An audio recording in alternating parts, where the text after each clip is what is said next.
Welcome to Elevate Springfield, where we will dive into strategies and stories that help you rise to your full potential. Each episode, we'll talk about how you can take intentional steps to elevate your life and your business while making a meaningful impact on those around you. Along the way, we're going to bring in the change makers from our community that are already elevating. We'll bring the actionable strategies, you bring the discipline and follow through, and together, we can elevate Springfield.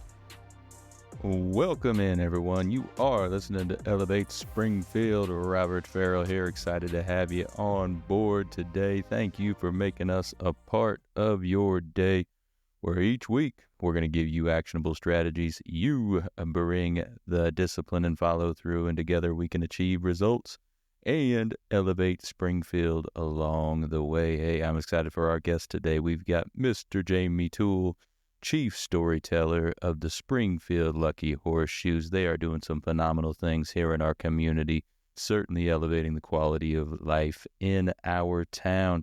Hey, we're going to talk about community engagement and partnerships. We're going to talk a lot about brand building and how social media and storytelling plays into that.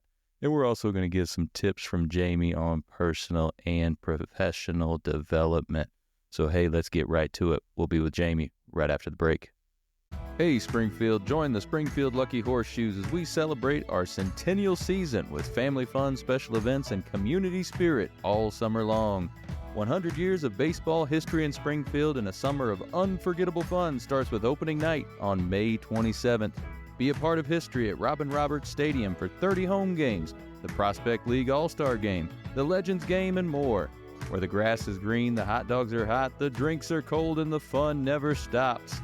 Games, music, fireworks, and more. It just feels like summer. Let's go Shoes! All right, and we are back. Joining me in the studio now is another individual that is doing phenomenal things in the Springfield area. We've got Jamie Toole from the Springfield Lucky Horseshoes. Jamie, how you doing today? I'm doing really good, Robert. I'm excited to be here, and always gets me cheered up to see you because you're always got a smile on your face, man. You bring the positivity, and it's infectious. So I love it, Jamie. Here. Hey, you're the same type of guy, man.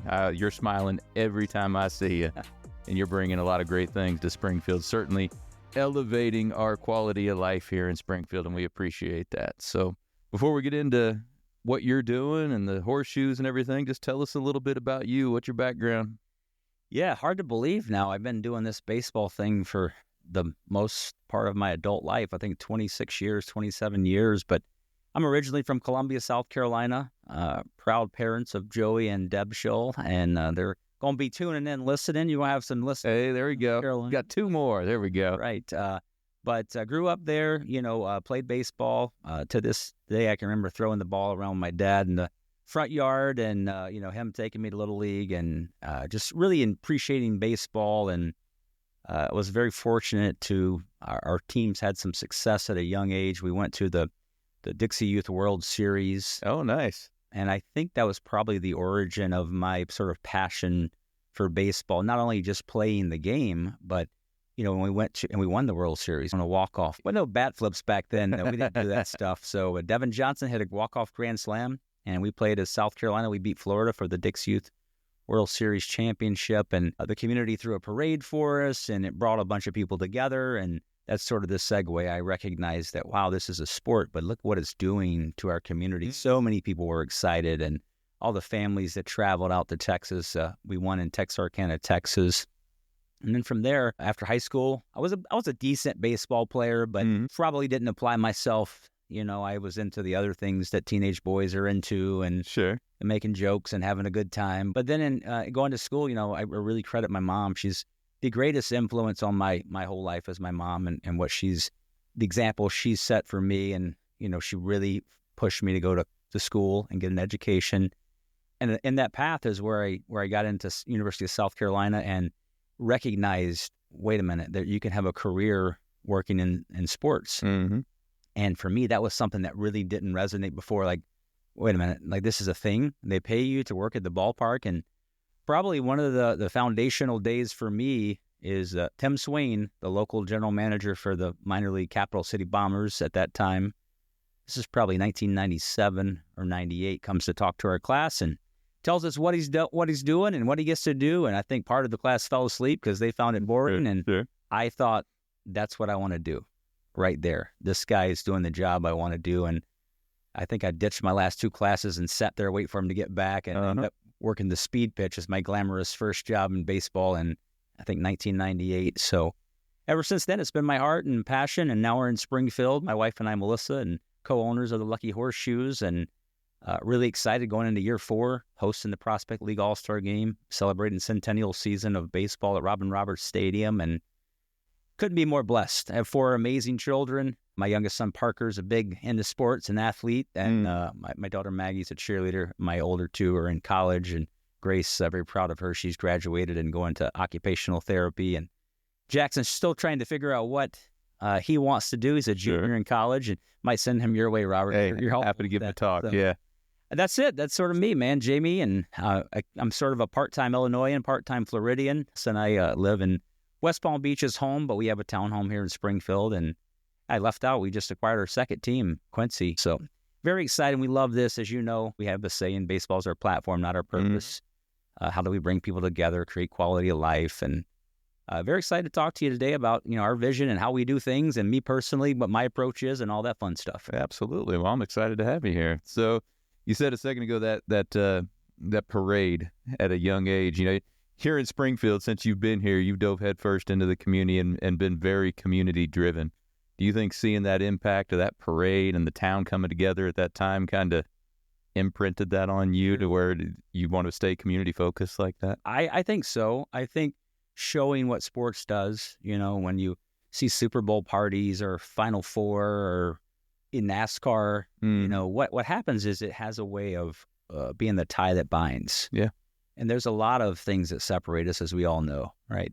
But there's a few things in life and in this world that really bring us together. It doesn't matter what your political party is or, what race you are, but sports and music and art and movies and sports was the one for me. I was like, wow, this is just, the feeling was so good to win the World Series, but to see these people come together, they had such pride. A lot of them didn't even know anybody on our team. They just had pride that, hey, these local kids from our community won the World Series. And years later, fun story, my nephew went and won the World Series as well. So really, I tease him a little bit. I think we would have beat his team. He's in college playing baseball at Landon. Very proud of him. I think that was a foundational part for me, kind of showing what sports can do. And maybe at the time I didn't understand how much of a impact that was on me. But as I got in and then met working in sports, I started to sort of feel like, oh, man, I remember this. And, how do you repeat this feeling of things and programs and promotions that bring our community together? You mentioned the community it's important to find out what's important to the community first. Absolutely. What's important to me comes secondary to what's important to the community, even with the name of the team. Like, yeah, I remember that whole process. Yeah, we were the Holy Cows was our working name for about a year, and not one mention of that. So horseshoes it is, right? So I think you sort of try to pay attention and you try to show up. You show up and you try to understand what's important, what's challenging in the community. How do we help?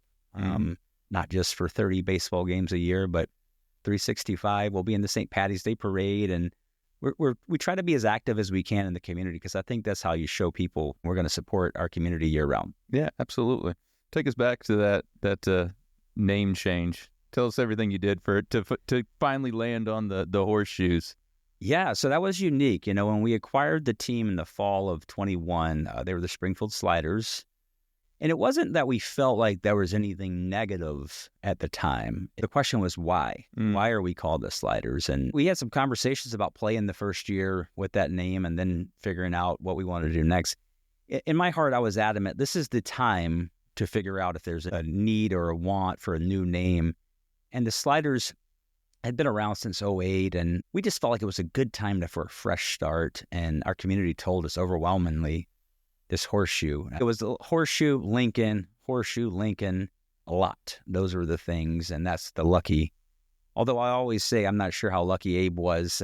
No, I wouldn't say he was super lucky, no. But the lucky penny, Right. and so lucky horseshoes were born. And man, it was a long process to get that branding. We're with a guy named Ryan Foose out of Tampa, Florida, who's just an incredibly talented young man. He's helping us right now. In fact, we have the branding for the Quincy team. We're going to unveil that Friday the 24th. Oh, fun. Yeah. So it's fun. It's like having children, man. Like you love it. You love one, and then you love the, oh, wow, here's the next one. And I'm excited to see where that goes and what that can do for that community, just like the Lucky Horseshoes have done here and can hopefully continue to do and grain ourselves in Springfield. Absolutely. Let's dive into that a little bit more about your brand building. So you're about to build more of a brand in Quincy, but you've got a pretty strong brand here in Springfield now. What are your thoughts on developing a strong brand, and really in any business, but specifically for you guys?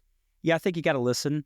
I think you have to listen to what the consumers are telling you, and how do they talk to you? They talk to you with likes and shares, and they talk to you with spending money on merchandise and tickets and promotions. Some folks pay attention to that, and some folks really don't pay attention. They say, "Oh, great, we sold out the Squints meet and greet." Yeah. Right? To me, that's a winner. We sort of have an internal grading system where we say, "Well, that didn't work so well." And in the office, I have a saying, they sort of tease me. I said that went over like a lead balloon or a chubby pole vaulter, and they laugh because I have these Jamie-isms. I think you listen with the brand. To me, is we want to treat it like we're the St. Louis Cardinals of Springfield. Like we want to have the various jerseys and uniforms and the different looks, because what you may like, I may not like. And I think we have 7 or 8 different versions of the logo, and some of them sell a lot better than the others, but you'll be surprised that they all sell, and people are interested in, why is it, why did you do this? Oh, I love my favorites when people figure out the horseshoe capital is actually, a mimic of the Capitol. Sure. And so like, oh, I get it. Look at that. Right. And one of the things about working with Ryan and learning from him is just what his approach is to designing a brand. It tells a story. It's not just a logo that you put out there and you say, hey, we're the Lucky Horseshoes. You're telling a story with, whether it be the Lincoln Penny, or we have an off Lincoln MLB logo. Lincoln played, I think it was called Rounders at the time or something like that. The Long Nine, they played some variation of baseball. I think Lincoln did everything. He was in the Wrestling Hall of Fame. And but with a brand, to me, it needs to be representative of the community, and it needs to be consistently growing. It's maturing and it's growing, and it's like a GPS, and the community and the fans, they're helping tell you where that brand's going to go and what's next. And I think your job as sort of the steward of the brand is to pay attention to that and then sort of keep laying those next layers. Okay, for us, we try to plan in 2-year cycles. Like we're already working on the 2026 marketing plan, but that vision is, this year's a little bit unique with the All-Star game. We're hosting that, so All-Star Summer, Centennial season, 100 years of baseball. It'll be exciting. Well, it's exciting, but it's also, to me, there's a great responsibility to tell the story. Sure. And we've put out this video series of, one of my favorite things that we've ever done is just hearing the stories. And, I hear a lot, well, if you guys had that ballpark on the west side, it would sell out. And if you had it over here, and if this or this, but the history and the tradition are in that venue, in that facility. And, with Lanphier Height renovations and the rail project and the Amazon, we feel like the North End Renaissance is on its way. It is. Absolutely it is.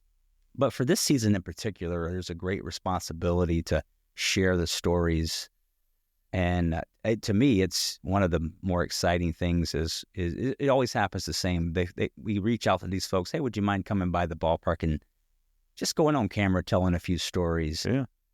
There's a little reluctance, I don't want to be on camera or this, that. But when they sit down and they start talking about those memories, they come to life. I bet they do. And they take themselves right back to whether it be the 50s they were playing there, or the 70s or the 80s. And you can physically see the change and the shift as there's a pride in that nostalgia. And I think for us, that is what I want people to remember, like the generations that have come before us and the experiences and the Satchel Pages and the Mike Schmidts. Those are great stories, the Redbirds, but also the high school state championships and the folks that got to play at that ballpark in the City Series. And they thought, we're playing, at the time it was Lanphier Park, we're playing here. Like this is a big deal. So that's really exciting for us. And back to the branding side, even branding the Centennial, we have a Centennial brand and celebrating that all year along with the All-Star game. For us, branding is super important. I mean, that brand represents your entire organization. So you better make sure that you're constantly monitoring that and shifting as things move. And where do we need to go over here? Okay, they didn't like this too much. Let's shift over here. Right. Fireworks, people know you listen to them. It doesn't matter if we get 10 run ruled or we win by 10. After a fireworks show, Melissa and I stand at the gates and it's, thank you guys. That was the best fireworks show I've ever seen. It was. They were awesome. I saw them last year. Yeah, they were great. I can't even tell you how rewarding that is because it's like, thank you. Like, thank you. Yeah, you're paying to be here, to be a part of this. And I think that's where, to me, the growth over 4 years has been really special. Mm-hmm.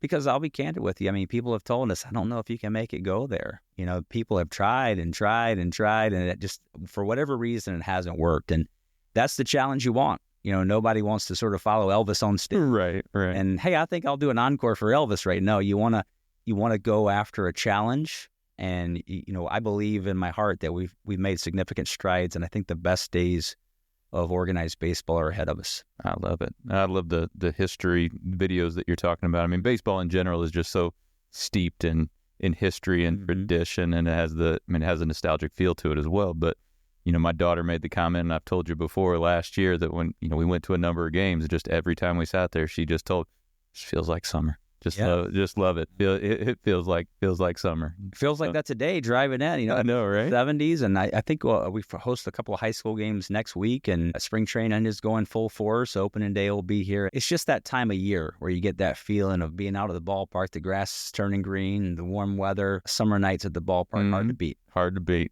And we get paid to be there, so that's an exciting career to me. Yeah, I think absolutely. You know, I wouldn't want to do anything else.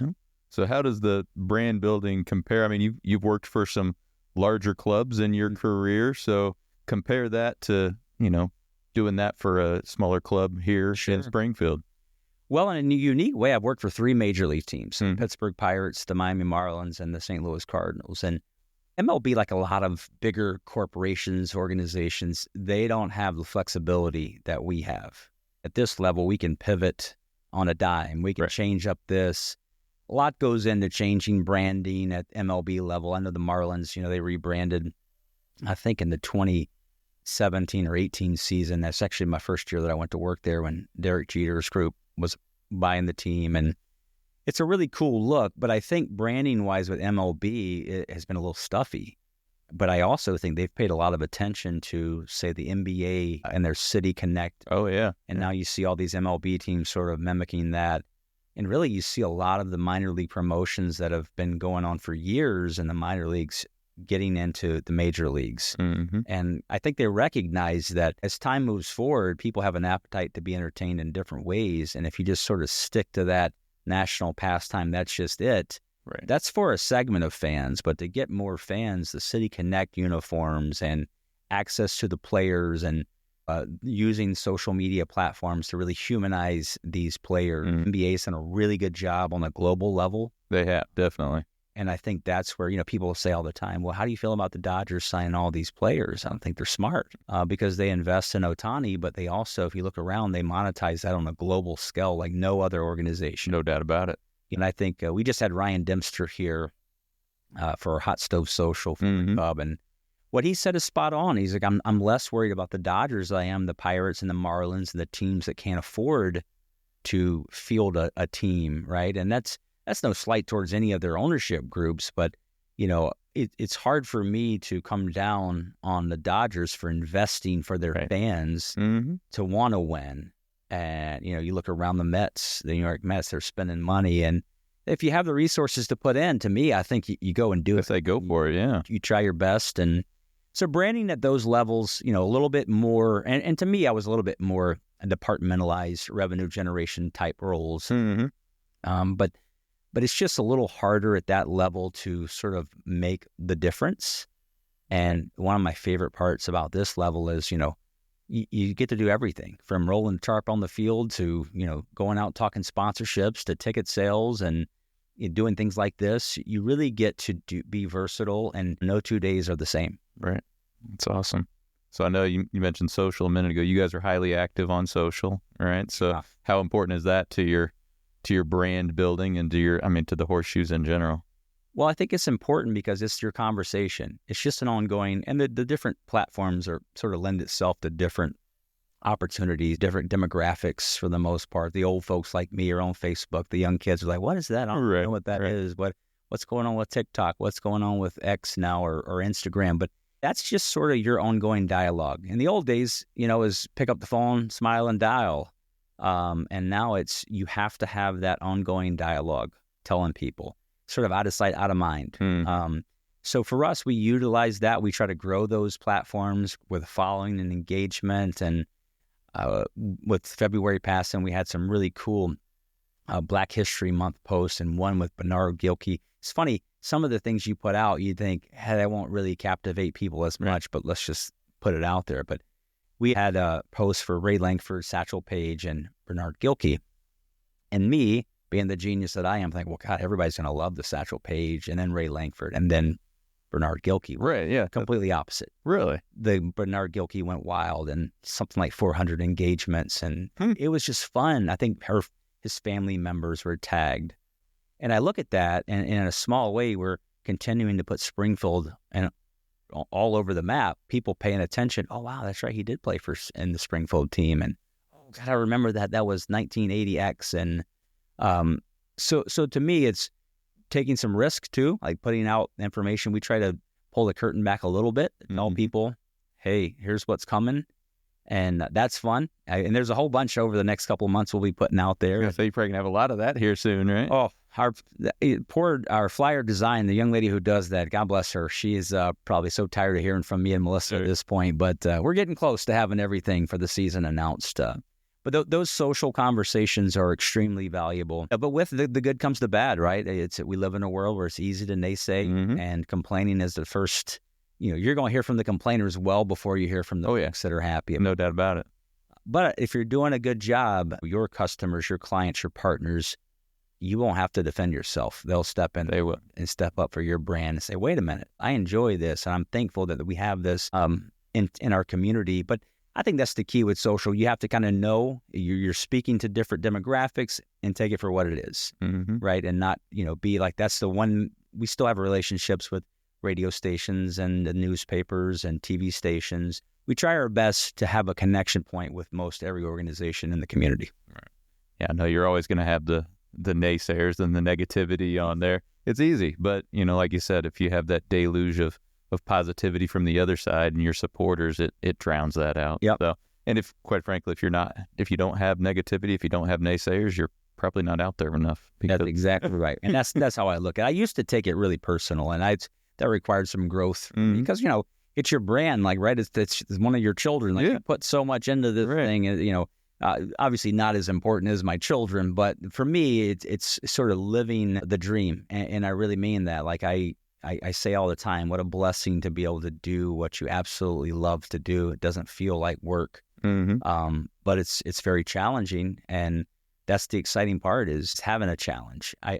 Just like it's easy to naysay and shoot people down, it would be easy to, I could have stayed working for the Cardinals and be in Florida but I really didn't feel like that calling in my heart, that I was challenged and I was motivated to let's go tackle the world. And with Melissa and I now working together creates an interesting dynamic between husband and wife, but it's probably seriously the greatest experience of my entire professional life, being here in Springfield and doing this. That's awesome. You guys have like a content calendar that you try to stick to? Just curious, just the technical side of it. Do you have that?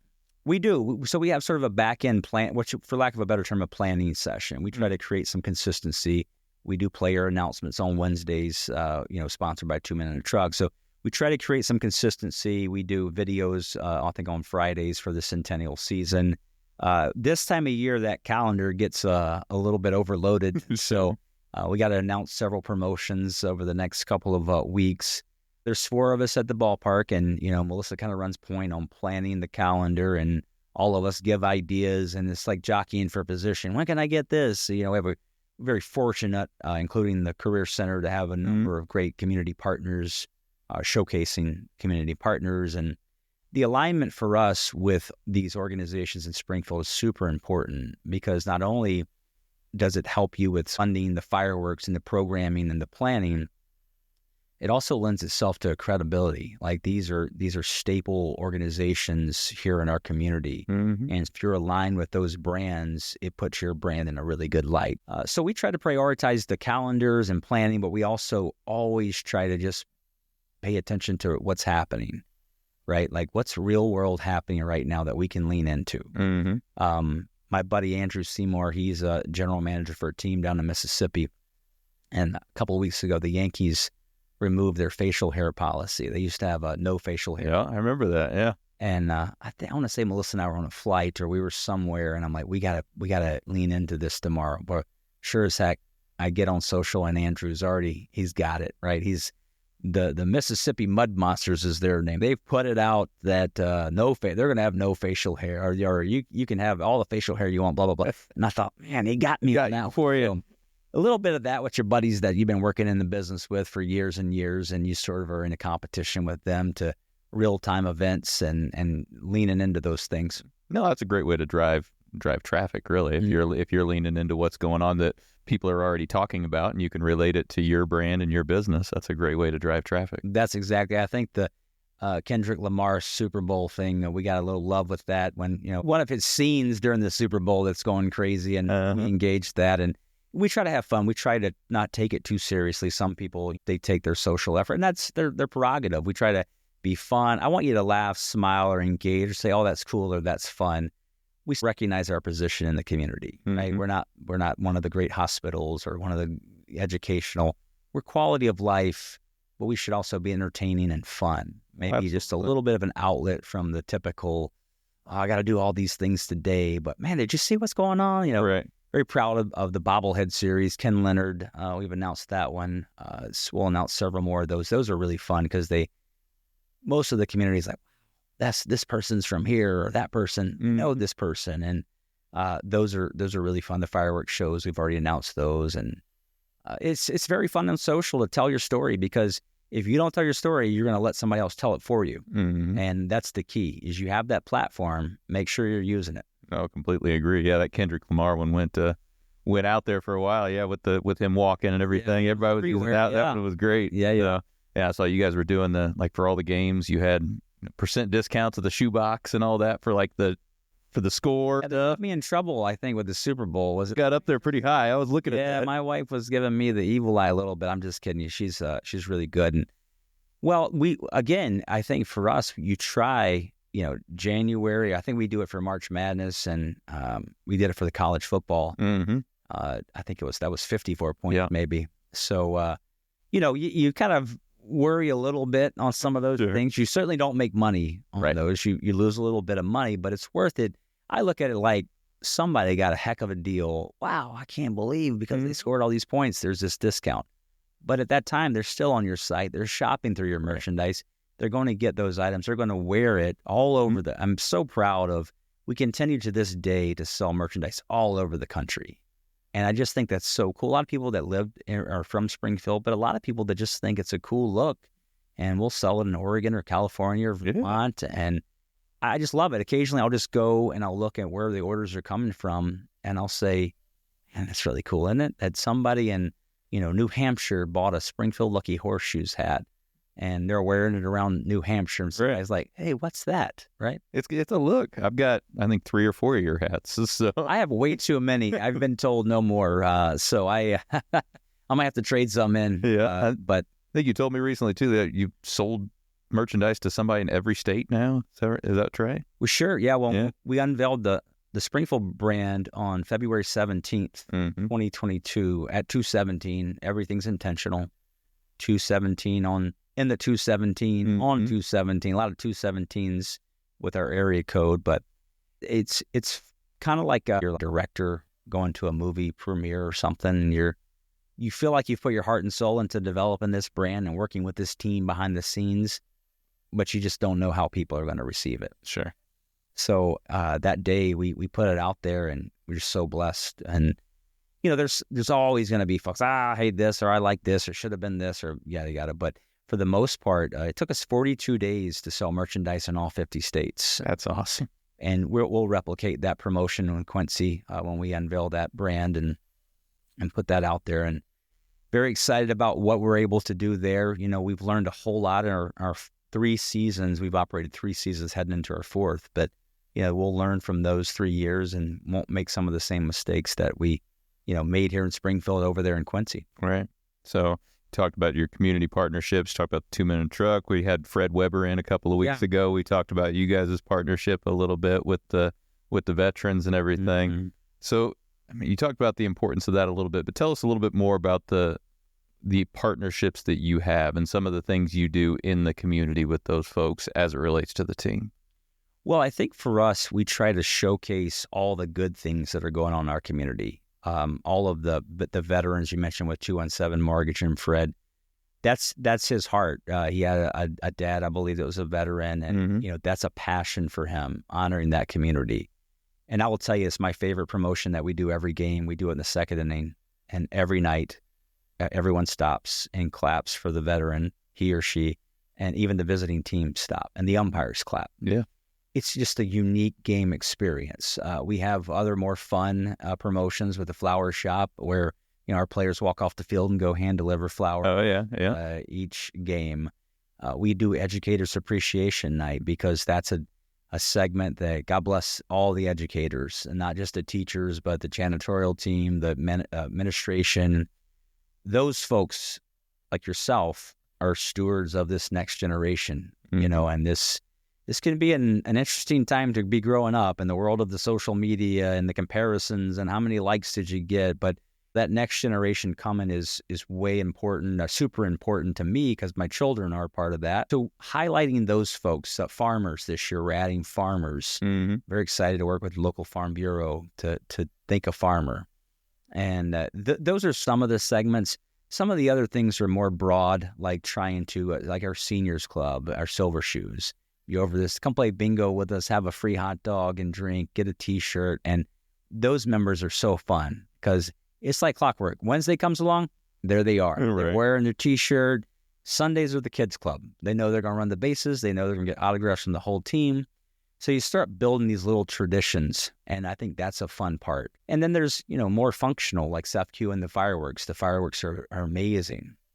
Our first year here, I think we did 4, and we've grown that to 6 per season now. And I think we had 7 last year. We'll have 6 this year, and knowing that's something that fans love and enjoy and sort of plan their trips to the ballpark around, it's like, okay, cool, they're telling us they love it or that, right? They're telling us they don't like it, less of that type thing. And really the final piece of the puzzle is showcasing just all the great, for example, craft beer or local vendors, Taraski, MJ Kellner. We try to be hyper local with those relationships. So we're buying from folks right here in Springfield and selling their product and featuring their product. In Quincy, we'll look to do the same thing over there. We won't try to take everything that we're doing here over there because you have to know that community. It's a little bit different, and you have to be these types of teams hyper local, like really paying attention to what's happening in that community and making sure that the team is aligned with where that community is. And how do you develop those relationships with people and partnerships? Is it just a networking component? Do you kind of target what you're looking for and then go after different partnerships that fit? How does that work for you?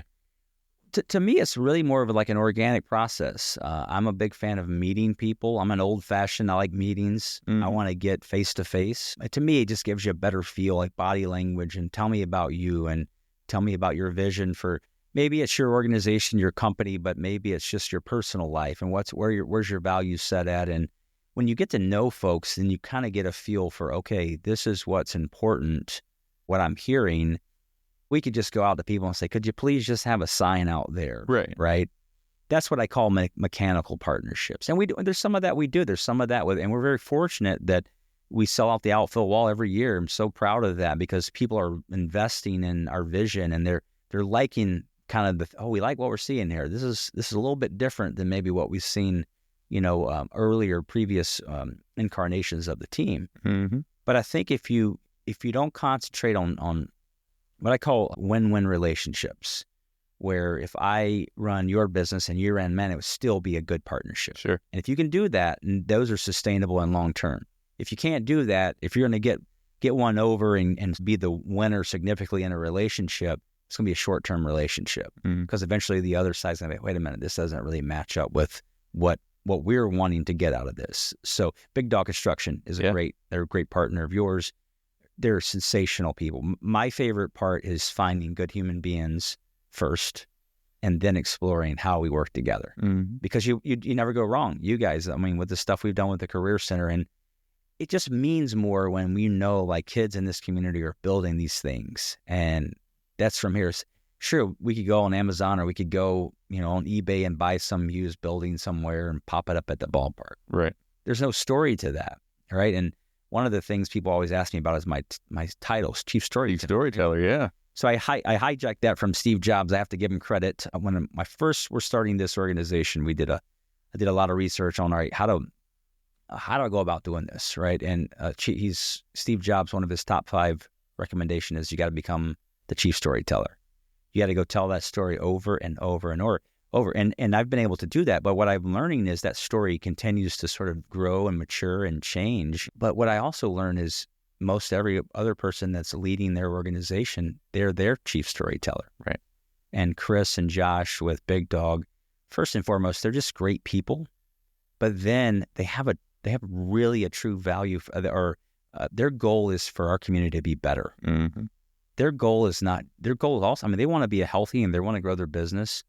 They have like an authentic, hey, we want this place to be better. Absolutely. Service at the forefront. Knowing that this is an investment of money, but also our most valuable resource, time.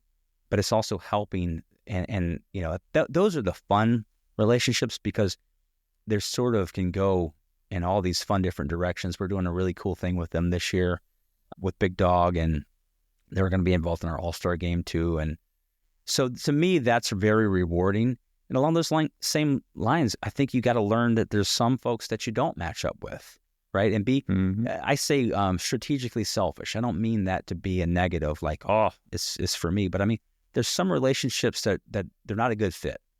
In my mind, being able to be aware of those relationships is just as valuable as being aware of the ones that are meaningful.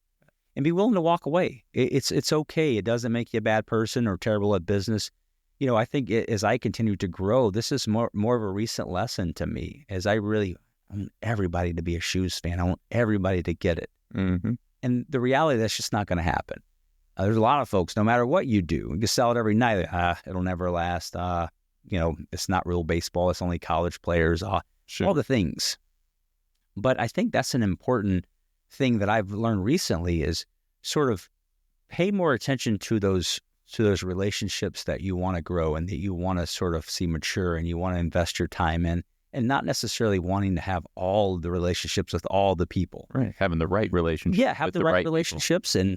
And, we have a tendency to sort of navigate towards the ones that maybe don't like us as much or really are not interested in partnering. We want to get them in the tent, if you will, or involved in some way. And I think that's human nature. But if you kind of go back over here and you stick with the folks that are really interested in what you're doing, and they're not only investing their money, their time, their effort, and you learn from those folks. Wow, yeah, that makes a lot of sense. Let's do that. So I think that's a healthy approach that served us well, recognizing that it's okay. Not everybody's going to like what you do, and that's okay. I don't eat at certain restaurants, right? It doesn't mean that I don't like the owner, or maybe I'm not into that product. And maybe taking things a little less personal. Is this past year, I'm trying to grow in that direction and focus on the blessings and the positivity and a little less on the negativity.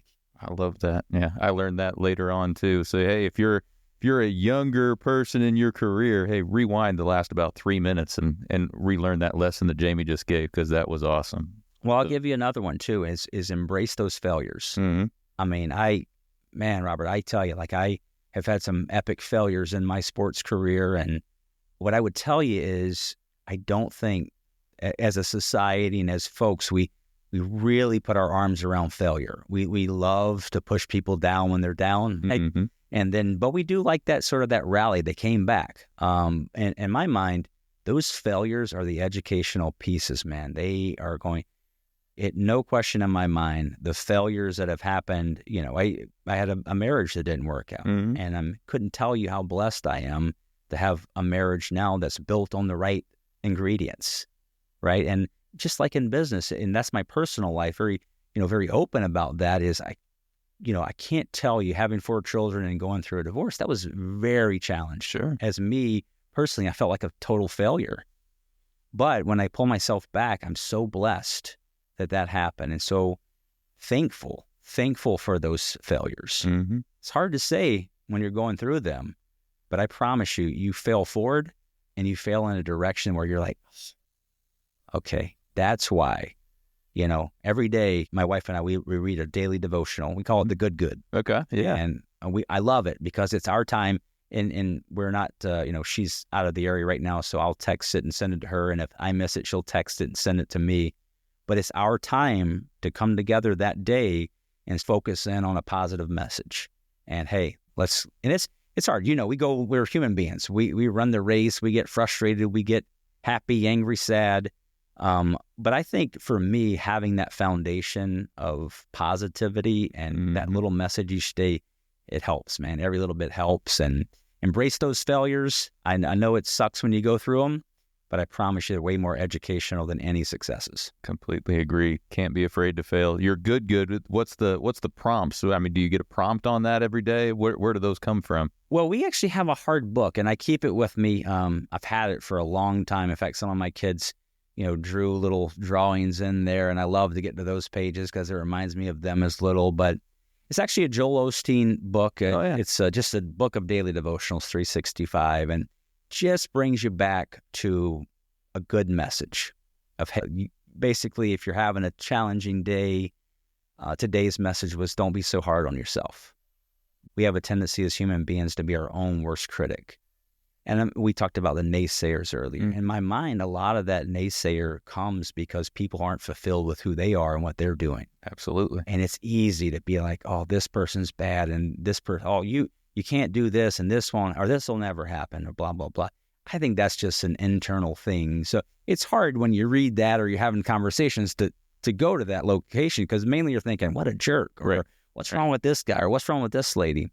But really that message, and I try to say it like, hey, don't give yourself a break. We've come a long way in what we're doing, whether it be in our personal life or in our business life. But also, I know how far we want to go. And we have scary dreams. And I mean scary, like I'm talking elite level, high-end dreams. That's in my heart. And I'm excited to see where we go with it. But sometimes I'm a little impatient with myself. Like, sure. We should be here. We should be there. We should be here. But when you do look back, we've made a significant amount of progress. And I do think that ultimately we're having a positive impact on a lot of lives in our community. No, you certainly are. Hey, if you're not a little bit scared of your dreams, you're not dreaming big enough, I don't think. So I love that. And boy, in 2025, I think for me, it's a blessing. This weight on my heart this is the time. Let's hit the accelerator. Let's go to a different level. Mm-hmm. And I think it's a really scary feeling to some degree, but it's also exhilarating, and it drives you. And, recently, lost my father-in-law and my wife, and seeing my mother-in-law, who's just an amazing woman, handle that, it sort of provides a perspective, right, of, my bad days aren't so bad. Mm-hmm. And I think it's important to focus on the meaningful things in life, like the relationships, the human beings. But I also think it's okay to have that vision and that dream and to say, I don't want to settle, man. I want to really go do this. Get it. And I love it. I love that my wife is Melissa. She's so much a part, every bit as much as I'm a part of our organization, she is. And that just makes it so special for us. And some days are tough, when you're working with your spouse and maybe I didn't do the dishes right, or have a tendency to shrink her clothes in the laundry, which I'll confess to that. But when I talk about losing my father-in-law, I think about that's such a time of reflection to know what is important. Mm-hmm. And, seeing all the people come out to the service and hearing all these good stories. And it's like, there's a sense of pride for a great life lived, but there's also a lot of sadness. And absolutely. As a young man, 70 years old, wish he would have been here thought he had been here for years and years. So you don't want to take those moments for granted. Mm-hmm. Absolutely. Now, you mentioned a moment ago the negativity from folks. You're right. It's most of the time it's them projecting their own struggles and failures on you, and that just is what it is. So well, and I think when you try to engage that, it's sort of fool's gold, because you can't combat what's in there causing that. What I try to do is sort of make a joke or laugh it off or say, hey, we hope to see you at the ballpark. You know what I mean? Like, I think that's the key. Recognizes you can't be all things to all people, and that's okay. Yeah, no, absolutely. You mentioned those big goals. I personally subscribe to 10X goals. I want them to be big. I want them to be massive because that's what's going to motivate you and get you going. I mean, I think with you guys are very purpose-driven. You mentioned earlier baseball is your platform, not your purpose. So tell us a little bit about what that means. Well, I think it's exactly that, purpose. I think early on when I was working in sports, I want to be general manager of a Major League Baseball team. I thought that was like I would say the selfish part of me. How I just wanted to be John Schultz. I grew up in South Carolina. He was the GM for the Atlanta Braves, and that's who I wanted to be. Mm-hmm. I mean, I went out and bought the suspenders. I wore suspenders just like he did. I wore the tie. You won't see me in the tie too much these days, but and then I got into working in minor league sports, and I recognized how meaningful it was for the community to see people come to the local ballpark. And it was much less about the players on the field, more about quality time, national pastime, spending time with your family, having a conversation with your dad at the ballpark or your kids, watching the kids run the bases. These moments. So purpose to me, and I'm actually going to be talking to the Rise group. I'm very excited. Yeah, absolutely. I saw that. That's one of the more excited groups for me that I'm really want to be invested in Springfield, because I think they have a chance to really have a giant goal for the future of our community. Mm-hmm. I think the best days of Springfield are ahead of us, and I think this is sort of an untapped giant of a community that could really explode with positivity. Completely agree. We got to change our mindset a little bit. We got to get away from the Murphy's Law mentality and think about what can happen. Mm-hmm. But relative to purpose, one of the things I say, if you look at purpose, there's a you before an us in the spelling of purpose, right? Mm-hmm. You have to be in a good spot to make a good us. And I talk about that a lot now, because working on yourself, are you bringing the right mentality, the right skill set to the table before the us? Everybody wants the us and the team to be good. Right. But you got to have the you first. And that purpose to me is, something happens to me tomorrow and I go away, what have I done to make our world a better place? Are we entertaining people? Are we making them forget about some of the challenges in life? Are we taking challenging situations and trying to put them in some sort of a positive light? One of my most prideful things comes from the worst day of ownership of the team. June 30th, 2022, we had a player get killed in a car accident. Mm-hmm. And it was the single worst day of my professional career and probably top 5 worst days of my life. I couldn't reconcile this 20-year-old kid. The team got back early and he was driving back home. Lucas Otto tragically killed in a car accident. And then we canceled the game that day, and I heard from his parents. But that empty feeling of this is a really bad situation. But since that day, we had Lucas Otto Appreciation Night that year. His family came out throughout the first pitch. We've renamed the player lounge, the Lucas Otto Player Lounge. Last year we had Lucas Otto bobblehead. He was the first shoes player ever in a bobblehead. We raised, I think, $4,500 for his scholarship foundation. I take so much pride in that. Now, a lot of people say, well, hey, how many years have you guys been in the playoffs? And we've been in 2 out of 3. Right. And don't get me wrong. If we're playing, I want to win. I'm right. Very Of course. But Robert, I would tell you, we're a winning organization off the field. We've been able to donate, I think, about $125,000 to local nonprofits through 3 years. Most recently, that's amazing. Protective League. Yeah.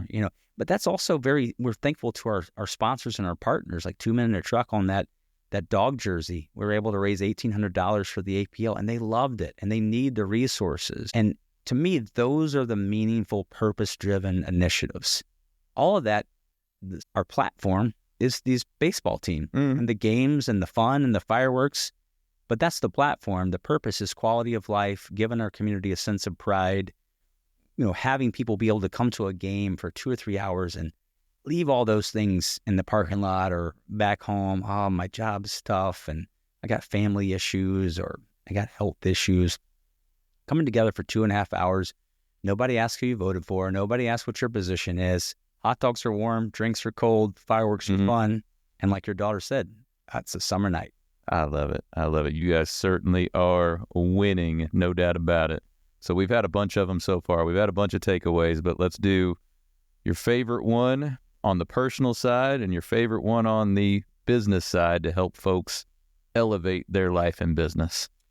On a personal side, I think put things in perspective. I am notorious for being, my wife would say, a workaholic and constantly in my laptop, and that taking some time. One of my favorite things to do when we go back home to Florida is just walk and either listen to music or listen to a podcast. I just listened to Kirk Herbstreit's book, an amazing book. I was one of these folks who was sort of not big fans of Herbstreit. He's kind of leaning towards the Big Ten or this school or SEC.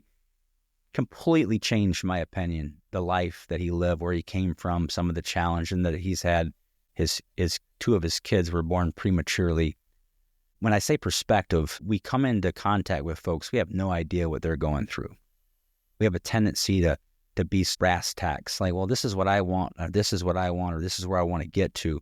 But have that perspective when you're communicating with folks and when you're dealing. I don't know what's going on in your life. So if you can sort of live the golden rule, which is our company, I want to treat others how we want to be treated. I think you'll make a lot more progress. So personal level is perspective. The business level, it changes for me. Sure. Right? Like different stages. I look back in 2021, it was just like, all right, let's just get this thing off the ground. Now I think it's forcing yourself to, like, what's the biggest vision that you could have for the Springfield Lucky Horseshoes? What is that for me? All right, well, it'd be like selling out games, it's getting the field turf, it's getting a renovation.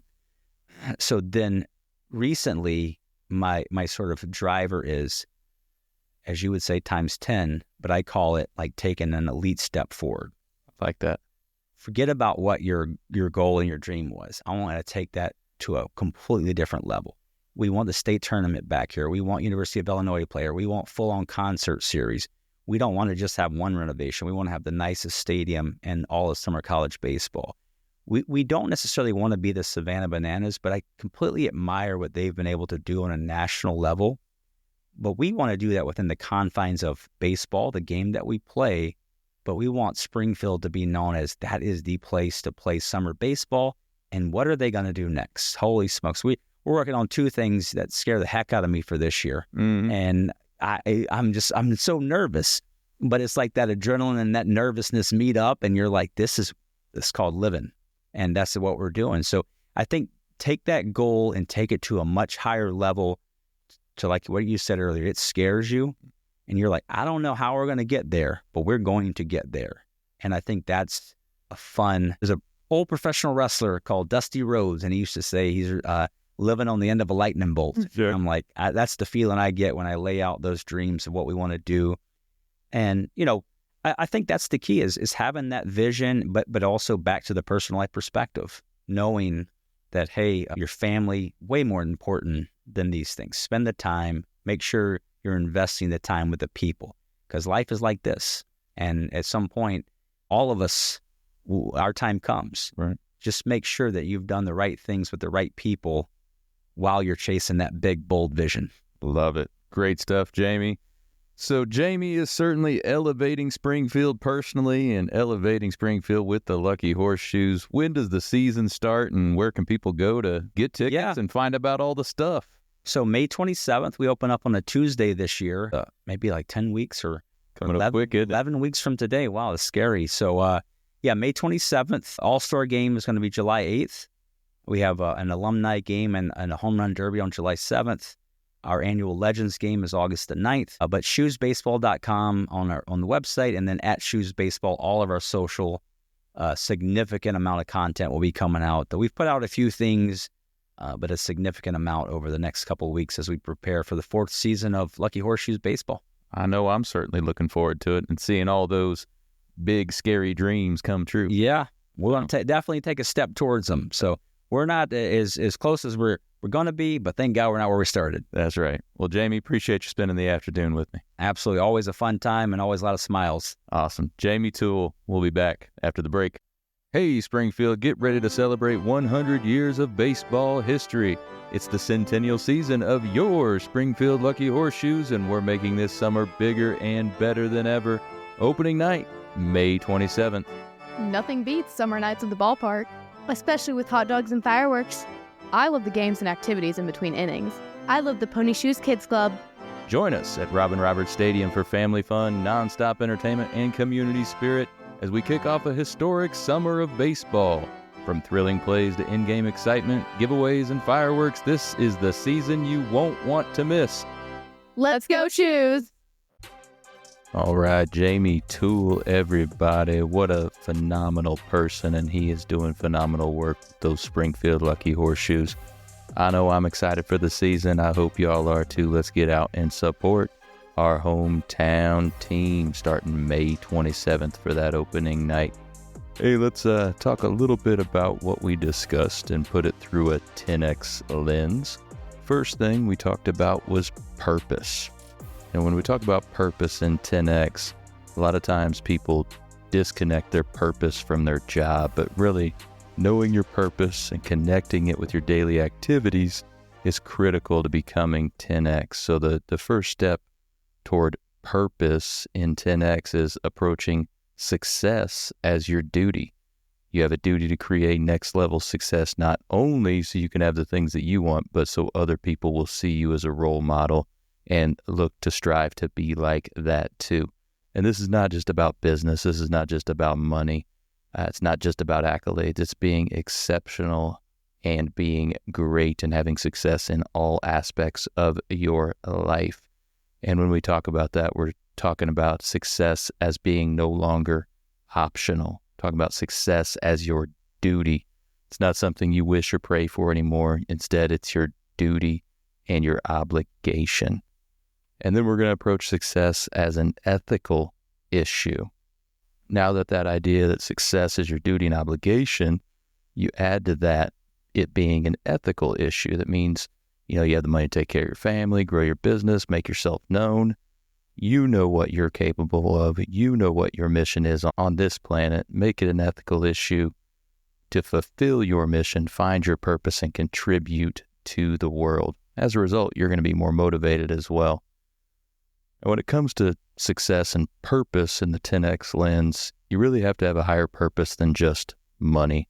The greats in anything know they must be driven by something other than just money, awards, and rewards. They have some kind of inspiration, something driving them from the inside that keeps them showing up long after the others think they need to be there at all. The greats know that what they do is making a difference for themselves, their families, their community, their clients, and oftentimes the world. That completely hooks them into their purpose. I love the horseshoe's purpose.